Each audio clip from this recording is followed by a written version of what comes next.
What's happening, y'all? So, Welcome back to There's an I in Marriage podcast. There is an I in marriage. There is a you that is in marriage or will be in marriage. That's really what we talk about all the time.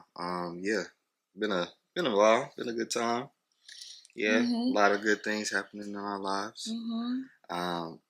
We gotta let y'all know, right? That book is on the way. That book is on the way, y'all. We just officially started publishing. Officially. Yeah. So it's gonna take 3 months. 3 months. So whenever this comes out, we'll just say, look, December. Be ready around December to get this book. We really think it's gonna bless y'all. We've got quite a bit of reviews already. We got our publisher even loves it. And yeah, we just want y'all to tune in. Thank you for being patient. Thank you for seeing us grow in this, because on day whatever this is compared to our first recording, you know how things go when you start something. It might take a minute, but through the grace of God, you get better. So yeah, we're excited to help y'all. If you haven't already, like, subscribe, comment, all that, ask questions. What are we talking about today? Well, this has been on your heart mostly, but I definitely understand it, and I'm starting to see it more. But how ego affects you, your relationships, the things you do, and how you approach things, like whether it be people, whether it be work, whether it be family, whatever the case is, just your ego shows up in a lot of things. Well, our egos shows up in a lot of things that we don't intend it to, or we don't see in the moment, like, okay, yeah, that was my ego talking. Can we backtrack a little bit? Because I know we talked last time about soul ties, healing, and all that stuff. And this is kind of like not necessarily an add-on, but this kind of is a part where I know we say this quite often in certain situations, but it's like, if you don't understand this, especially how it pertains to what you're going to read in our book, this is going to be a long journey for you in relationships. Because yes, we are given what is called will in the Bible, and I think this is how we correlate things. We're not experts. We want you to go read the Bible for yourselves, but if you understand, when we do things out of our own will, it's not necessarily out of our own flesh. And I think that conversation kind of gets twisted in church communities, because we always say, you got to kill your flesh. You got to stop doing things. You got to stop doing things because of your flesh. And when we talk about our will, not necessarily is our flesh. Our flesh responds to our world around us. God has given us the beauty to have 6 senses. God has given us hormones and so many other things. But it's when we use our ego and not consult God on things, that's where we start to do some damage in our world. And blame the flesh. We blame the flesh a lot of times. We blame the devil sometimes. We're trying to find a reason of why we do the things that we do. But what God asks us to do is always submit to Him, number one. And 2, He asks us to kill our egos. And sometimes we say kill our flesh, but it really means just kill that thing that says, I can do that. I could see myself doing that. He says flesh, but really, so what you're saying is our flesh is responding to a lot of things, but because of our ego or our mentality and how we see it or approach it, we then we then use our flesh to sin, or in that aspect. So yes, yes, we should control our flesh, but our ego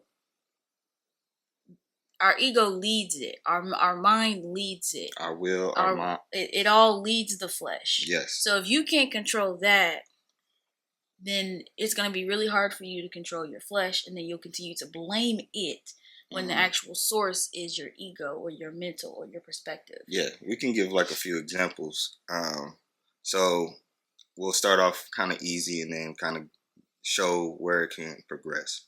So for people who like to, not I wouldn't say like to, have a habit of lying, and we'll talk about lying habits later on, a little bit deeper on what that does to your world.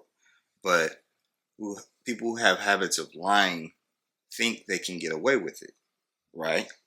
And it's not because you want to harm other people. It's just that you believe that if I can say something that can keep me from getting out of trouble now, because you're probably going to get in trouble later. But if it can keep me out of trouble now, I can change the world around me. I can control my destiny through this voice, through this action. And that's where your ego steps in and instead of saying, you know what would God do? What would God have me do? Matter of fact, let me do the right thing. Let me be righteous. Let me tell people the truth and hope that people will understand where I came from in my, yes, you can call it a failure, but we're all, it's a mistake. It happens. And that's something that me personally, I learned is like, I cannot allow myself to fall into the temptation of just telling a lie. I need to tell the truth. I want people around me to know that when I say something, I mean the truth. I don't want people second guessing me. And so our ego says, you know what? You can omit the truth, or you don't have to say things right now. You don't have to tell people what they need to know. What they need to know for. What? I've heard those words before. You know what I'm saying? From people like, yeah, they don't need to know. They don't need to know. And I'll be like, why don't they need to know? They may or may not need to know. That those can't be truths. Two things can be true, yes. But when it comes to being trustworthy, what does trustworthy? We always talk about people need to be trustworthy, especially in relationships.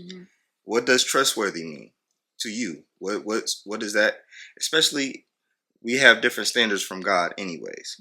God is perfect, and I'm not expecting perfect from everyone. But what does the standard of being truthful, being trustworthy, what does that mean? You know? You want me to answer? I mean, I would like them to answer that for themselves, because I got some more examples. I guess I meant for me too. I mean, you want to answer? I had some other examples. But, go ahead. Oh, well, I mean, we can go down the line, talk about, people who like to be, I wouldn't say like to, I want to change this habit. I don't want to condemn people that say they like to do things. And I hope people understand where I give grace, and hopefully you give grace too. People who have the habit of cheating.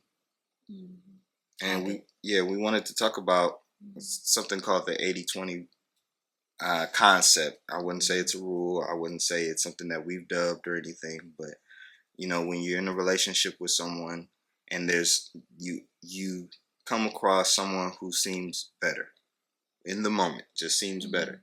Seems like it would be fun. Seems like it'd be a good time. Seems like, for whatever reason, your ego says. Do you have headaches when it comes to relationships, like in your dating life or in your marriage life?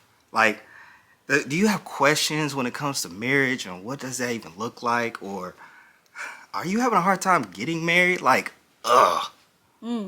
Well, if you do, we have the solution for that. We have a book titled There's an I in Marriage. Boom. This book has all the answers to anyone who is dating, single, married, any way for you to get those headaches out of those situations. The answers are in here. Boom. Look, we have a YouTube page as well with our podcast. We talk about all these different topics. And yeah, just follow along. Like, subscribe. Come check us out. Get the book. Do it. That what I see is worth going after than what I have right now. Your ego tells you that. Yes, your flesh says, ooh, that's nice. Ooh, it responds. It's beautiful. it's sexy, it's handsome, it's manly. You know, it could be different things, but overall, it's up to you to kill your ego. What would God tell you to do if you're in a relationship with someone? Of course, He's going to tell you, don't do that. But that sounds so easy, but when you have to sit here and think, okay, all right, I could go after that. I probably could get that. I probably could be happy in the moment with that. But if God says that I have someone good, if I believe I have someone good, if I believe that this person is meant to be in my future, if I'm already making plans for the future with this person, I cannot allow my thinking to ruin that. I can't allow my ego to do that. That person may be still beautiful, but you have to have respect for that person, because also we talked about soul ties. Once you start interacting with that person, it changes the whole trajectory. You've opened up something. Yeah. Changes the whole trajectory. So that's another example.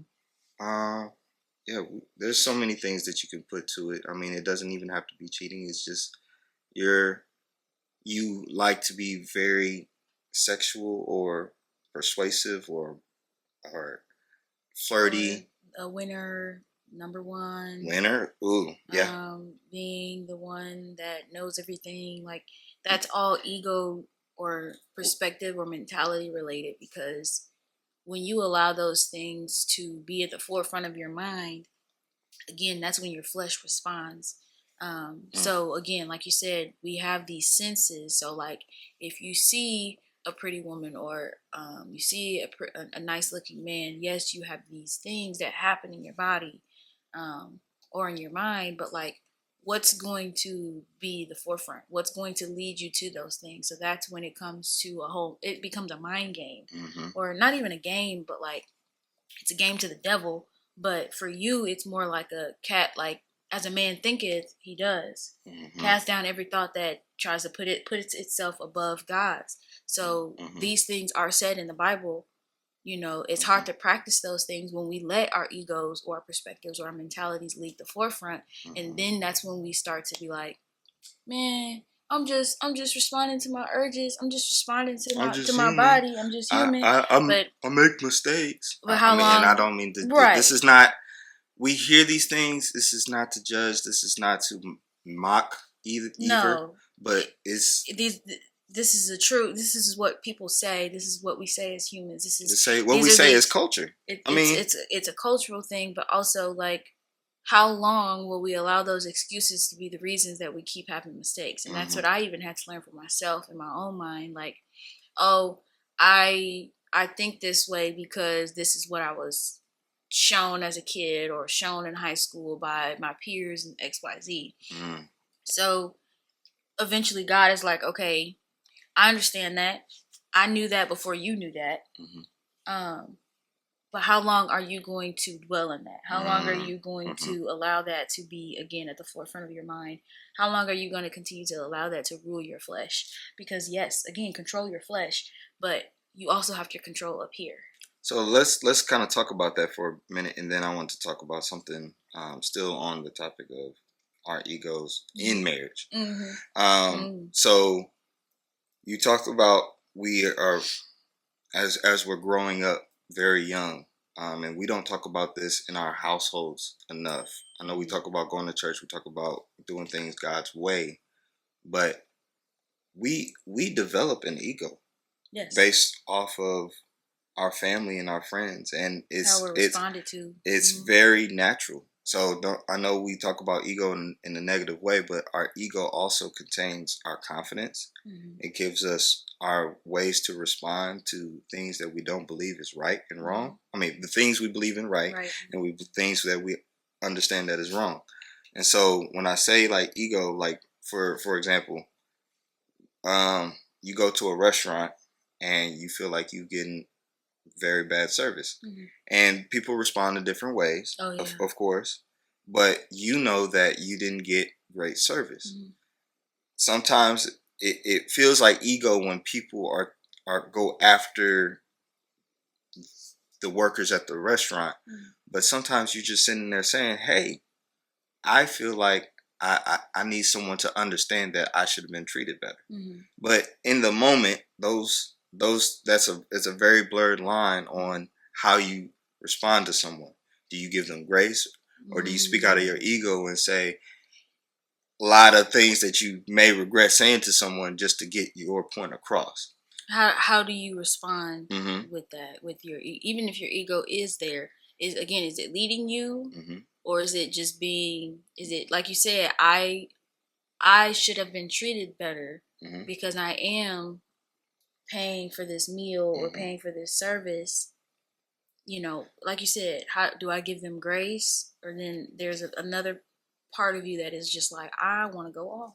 But that's where the things that you learn from your household or your friends or your family, like wherever you've learned some of these things, you might have seen your mom do the opposite, like go off on someone. Mm-hmm. You might have seen your dad stand up for himself, and it sounded very, direct and stern and stuff like that. But it is a way of that.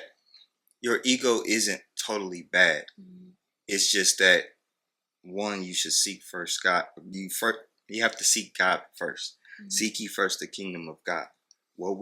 That's why there's a saying, what would Jesus do? Mm-hmm. That is why there's a saying, what would Jesus do? The saying, what would Jesus do, is submitting to God's plan. How do you respond in God's way? And so, kind of going back to what does killing your ego look like in marriage? You brought up a lot of people like to be right. Right or wrong, a lot of people want to win, like they want to be right in a relationship, and you have two people that have to come together with sometimes that dominant trait. Mm-hmm. It's not always somebody says something, then the other person submits. We have a perfect example which happened recently as well. Oh, what you gonna tell me? So you wanted a new phone, right? Yeah. Because this one's paid off. Mm-hmm. And we woke up that morning and we were just talking. We were like, okay. No, you tried to buy it online, mm-hmm. and it wouldn't let you. And I was like, okay. I was like, okay, well, if it's not letting you, I think it might be best to just go in store, because remember what happened last time. So it was a whole mix up. He bought it from Apple, and T-Mobile was like, you didn't finish paying off this phone, XYZ, so then you're going to pay for two. Like, it was a whole mess. Yeah. I admit that one. So, we had to fix all of that. We had to return. Like, it was a whole mess. But remembering that, I was like, you remember what happened last time? Let's just go in the store. You may even get a better deal. Like, they might give you a free charger. Like, she gave me free stuff when I went to get my phone, XYZ. And he was like, okay. I'm like, you really didn't say okay. You were just like, yeah. Like, yeah. I'm like, okay. End the conversation, right? Mm-hmm. Oh. He goes to work. He goes to work, and I'm just chilling at home. And I get text messages on my phone so my account is the primary one. My number is the primary one. Mm-hmm. And I get a text on my phone saying, thanks for your payment. And I was like, from T-Mobile. What is this? I get another one like 5 minutes later, and he's texting me. And we're not even talking about the phone. And he's like, no, I get another text message like, your payment processed. Your phone is on the way, XY. Like, just a whole paragraph. And I was like, you bought the phone anyway? He was like, yes, babe. Now, I say all of that to say, my ego tried to rise. It tried to rise in that moment because we just talked about this. I thought we were going to go in the store. I thought we both agreed. Again, there was no definite yes and when and how we were actually going to go to the store. But the fact that I got this, like a you're right response from him, I'm like, all right, I won. When in reality, it was like, no, he's gonna get the phone anyway. So he got the phone. In that moment, I could have been like, well, you said, I said, it could have been a whole argument. But in my settlement, and I was like, you know what, God? There's no need for me to be mad. Literally. The man got what he wanted. our bill is gonna be cheaper anyway. It's not that deep. It's really not that deep. He bought it through T-Mobile this time, not Apple. So it was a whole thing. But like, and I also gave reasons. But I didn't even ask you why. Because when I did feel that rousing up of my ego, wanting to be right and wanting to be the one that's like, I told you what to do and you didn't do it, and you went behind my he went behind my back to do it anyway. When like, no, he knew I was gonna get the text message. First of all, it's connected. Like, I was gonna get the message regardless. I wasn't gonna hide it from her. No, there was no need to hide. It's gonna show up on the doorstep and what? Yeah, it's gonna show up. I was gonna see the bill come out. Like, it was gonna be a whole thing. Yeah. So I would have rather known even then, rather than later, because then it would have been like, why didn't you say anything? But even then, I would have had to really check my ego. Like, it's here now. What's the point of arguing? Why would I dim his excitement about his new phone in this moment just to be right? So that's an example of how in marriage I really had to not want to be right and put my ego to the side, because it's not that deep. In that moment, it really wasn't that deep. And let's flip it on this side too. There was a part of me that was like, you know what? My wife is right. I can just wait and go to the store. I can, like, I it's not always one person's always right. I did sit there and say, you know what? I can wait. I could try to wait. But there's also, for those that don't know, I used to work at a phone store. That I actually used to work at Sprint, which is now T-Mobile. I'm very versed with technology. For whatever reason, we just couldn't order the phone in the moment. And I told you, in the couple of days before, I was like, you know what? I think I'm going to order this phone. And so it's not like we knew you were going to get it. Yes, yeah. Right. So 1, clear communication. 2, trustworthy. So yeah, in this moment, I had to really sit there and say, okay, I'm DJing a whole bunch. I don't want to spend my off day going to the store. And these are the things that I told her to. And so it was reasonable for why I really wanted to just order it online. But because she likes doing things certain ways, everybody has a perspective. I like in-store shopping. I like browsing. I don't. I like seeing I like tangible. I like trying on. I like to know what I'm getting before I get it. And if I see something better, or if I see something maybe cheaper and better, like, I like to have options in that aspect. Unless I'm shopping for technology or something, I could care less. I mean, I prefer to shop quick.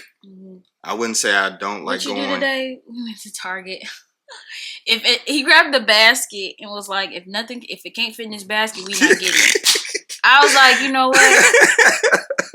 You won. Hey, you might have to use that one. Guys, hold on. You won that one. If it can't fit in that basket got full pretty quick. First of all, I was tired. Second of all, I'm not finna push around this big cart for what we said we was gonna just get a few items. I was looking in that makeup section. Yeah, I know. That skincare one too. We was already out. We had already bought a few other things. I was ready to go home. I was tired. I was. You wasn't. But you controlled it. You controlled it by getting the basket. You could do that on your off day. I mean, but I appreciate it because you grabbed that basket, because we would have been in there longer if it wasn't for the basket. We did play the game. We played Switch. But we would have got something else if you grabbed a cart. I promise you. We had a good day today. We did. See? But that was good. I know my limits, and 2 stores was enough today. We went to 3. That's funny. So we are lighthearted about all of this, but please understand, like, ego really makes it hard for you to change, because we talk about change a lot in this book. And if you're so caught up on, I have to have it my way. I have to have it my way. First of all, you should want to have it God's way. Number 1. And I'm not trying to. And He will also give you the desires of your heart when you do it His way. Yes. So either you won't get your way, but you're gonna get what you desire. You get do it His way. You get what is called a blessing when you slow down and let God do things. I hope that in this message that it encourages you to understand that the patience that when you choose to operate in patience, especially God's patience. Those that wait upon the Lord. Mm-hmm. Mm-hmm. When you choose to wait in God's patience, that better things come. You may not have felt that in your life. This may be a crazy theory to you, but yeah, why I gotta wait. But I can assure you, from our perspective, I hope you test it in your life. But when we wait and at least go through some pros, cons, talk to God, pray to God. It's been a year with publishing. It's been a year. It's been a year. We could have went on Amazon and published it 3 days in. I don't want it, but God told me, and again, my ego could have rose up in that moment because it was multiple times that my ego could have rose up in the process of this book. That I could have just been like, yeah, let's post it on Amazon, get it out there. But like God is like, over time, God kept reminding me like, this book is not just for Indiana. This book is not just for Amazon. This book. He wrote this book, and I keep saying this. I've been saying this the past month now. He wrote this book because every time I reread it, it's some things in there I'm just like, yo, I don't know how we typed this. I don't even know where this came from. I don't even know how these words got put together. Like, God wrote this book, and who am I to put my ego in the forefront and say, no, we're gonna do it this way to hurry up and get it out there? And God is like, no. Because then it would have got on Amazon and it would have went nowhere until the time he was ready for it to go somewhere. And then I would have sat here, exactly, and I would have been operating in disobedience. But my ego would have got shut down right away because on Amazon, I mean, you have to market your book. Yeah, not saying Amazon isn't a great product because it is going to be on Amazon, by the way. But like, just Amazon, that's me putting a cap on God. He wants this to be national. Like, he wants this to go around the world. It will be on several different avenues as far as like different bookstores. You got Barnes and Noble, Target, Walmart, Amazon. Yeah. I can't even remember any other ones. They mentioned a lot. See? News outlets. So it's like, had I let my ego get in front of me all those months since January, it wouldn't have been pretty because God would have showed me who he was. He would have showed me like, I'm bigger than your ego. I'm bigger than this book. And what you thought was going to be your way or the highway wasn't going to happen. And in the gentlest way possible, too. The gentlest way possible. I knew once we did the Palmetto Publishing, it was going to take some time, but I knew it was going to be worth it. Yeah. And I hope that this as a documentation of us saying that right now, we have so much support. I hope that y'all learn so much from the book, from us, from other people as well, because we don't want to be the only ones with the light. There's so many people out there. I'm going to tell you what other books to get if you want me to. I'm going to tell you some sermons. I'm going to tell you some pastors, some people in Indy, outside of Indy. I'm going to tell you some people that I believe is saying the right things. So yeah, we love you. We thank you for watching this far. I hope that you understand a little bit more about ego. And being able to decipher some things. Please go test it. Go check it. Check the Bible. Pray for discernment. Go pray with someone. Pray for someone too. You know, let's all have a great week. God bless you. Bless your family. Bless your imagination. Bless your dreams, your gifts. God bless everything. Yeah. We love y'all. Yes. Y'all have a great week.